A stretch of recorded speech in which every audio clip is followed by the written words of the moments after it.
जय श्री कृष्णा, राधे राधे। आप सबका मेरे YouTube चैनल पर हार्दिक स्वागत है।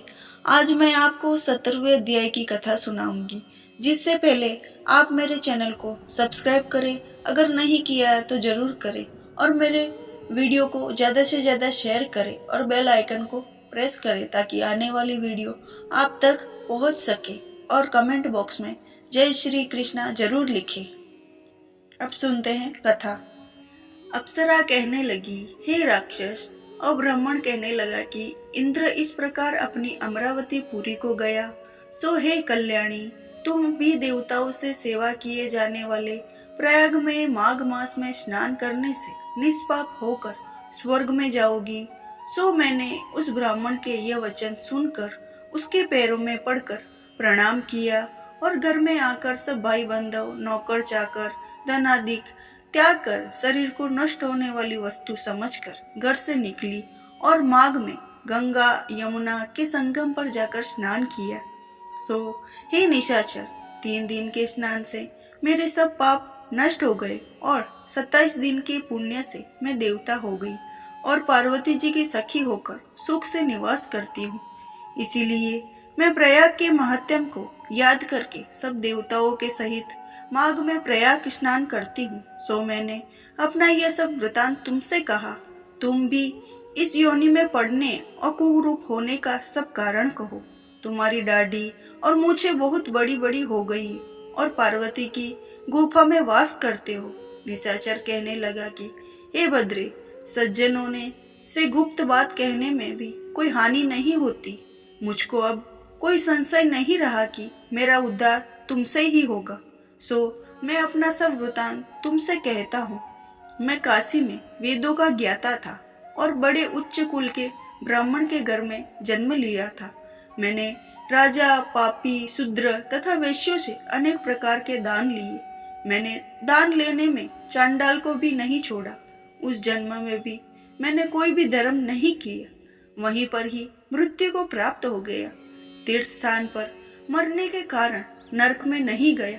पहले 2 बार गिद्ध योनि में, 3 बार व्याघ्र योनि में और 2 बार सर्प योनि में, 1 बार उल्लू की योनि में और अब 10वीं बार राक्षस हुआ हूँ। और अब सैकड़ों वर्ष से इसी योनि में हूँ। इस स्थान को 3 योजन तक मैंने जंतुहीन कर दिया है।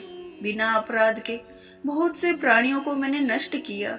इस कारण मेरा मन अत्यंत दुखी है। तुम्हारे दर्शन से चित्त में कुछ शांति अवश्य आई है, क्योंकि सज्जनों का संग तुरंत ही सुखदायी होता है। मैंने अपने दुख के कारण आपसे कहे और सज्जन लोग सदैव दूसरे के दुखों से दुखी होते हैं। अब यह बताओ कि यह इस दुख रूपी समुद्र को कैसे पार कर सकता हूँ। क्या क्षीर सागर हंस को ही दूध देता है, बगुले को नहीं देता? दत्तात्रेय जी कहने लगे।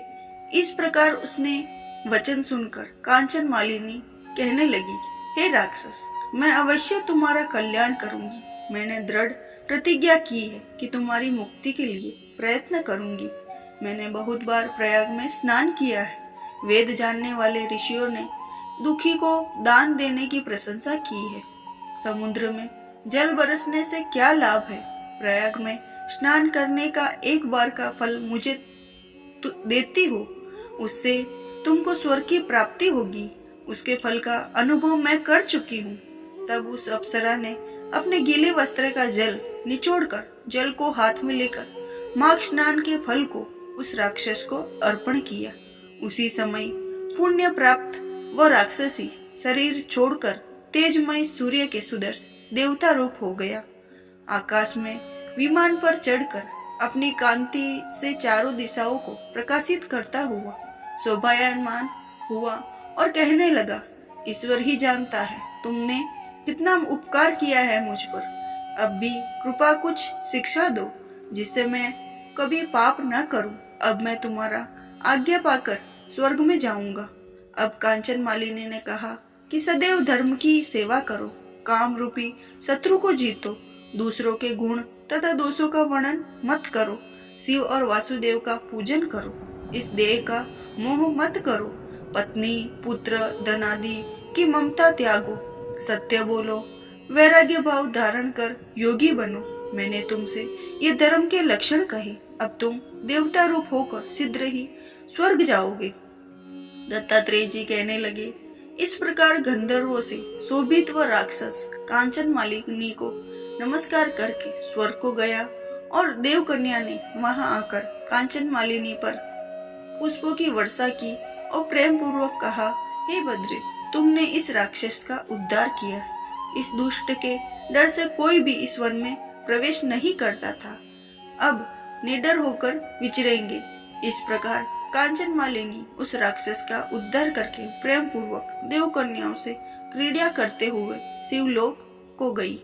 ये कथा यही समाप्त होती है। अगर आपने मेरे चैनल को अभी तक सब्सक्राइब नहीं किया तो सब्सक्राइब करें और बेल आइकन को दबाना ना भूलें ताकि आने वाली वीडियो आपको सबसे पहले मिले। आपका बहुत बहुत धन्यवाद।